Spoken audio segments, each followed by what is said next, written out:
Basic గా నాకు కొంచెం తొందర, అన్నిటికీ 10 seconds ముందర, దాంతో నా బతుకంతా చిందర వందర. నూకరాజు నువ్వు మూడేసావా? మరి ఆసియా ఎందుకు వచ్చింది బయటకి? ఆసియా ఏ లోకంలో ఉన్నావు, ఏ ప్రపంచంలో ఉన్నావు? మతి పోయిందా నీకు?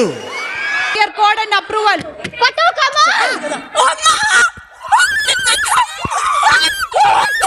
అరవకు పిచ్చోన్లా సపరేట్ కాగా ఉండాడు.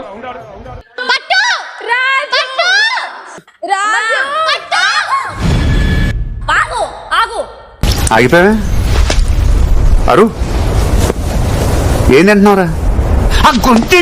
Next time rules and regulations జాగ్రత్తగా విని ప్రిపేర్డ్ గా ఉండు. డిస్క్వాలిఫై అయ్యే ఛాన్సెస్ ఉంటాయి ఇలాంటివి గనక జరిగితే. అంత గిఫ్ట్ మనకు వద్దులే కానమ్మా. నేను ఒకటే తీసిన అక్క, ఒకటి పడిందని మూడు తీసి రాయాలేమో అని చెప్పి ప్రాబిలిటీస్ రాసి చెప్పేసి బిగినర్స్ మిస్టేక్స్ ఇవన్నీ. నీ 2-1 అది వినిపించిందా మీకు? మరి క్లమ్జీగా అనిపించింది మధ్య. ఎక్కడ విన్నారు? మీ ప్రపంచంలో మీరున్నారు. ఎందుకంటే అంటేనేమో అందరికీ కోపం వస్తుంది, అందరూ హర్ట్ అయిపోతారు. పని చేయడం మాత్రం చేత కాదు. సంధ్యాకేమో ఆమె గేమ్ కన్నా పక్కన వాళ్ళ గేమ్ మీద ఎక్కువ కాన్సన్ట్రేషన్.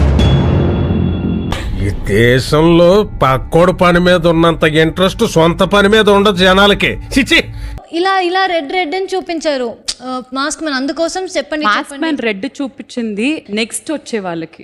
ఇంత చిన్న లాజిక్ ఎలా మిస్ అయ్యారు మీరు? అమ్మ కళ్యాణ్ గాడు అయితే అక్కడ రభసలు చెప్తున్నాడు అమ్మా. మొత్తం మోటివేషన్ స్టార్ట్. ఈడదో టైపు. నీకు ఎప్పుడు తెలిసింది? నాకు ఎప్పుడో తెలుసు. నువ్వు అబ్జర్వ్ చేయరా, వాడు ఈ వీక్ ఎలా ఉంటాడు చూడు. లాస్ట్ వీక్ ఎలా అయ్యాడు కదా, వాడికి గెలిస్తే చాలు క్లాసెస్ స్టార్ట్ చేస్తాడు. శోధిన గొట్ట ఆడికి సాష్టాంగ నమస్కారాలు చేస్తా నేను.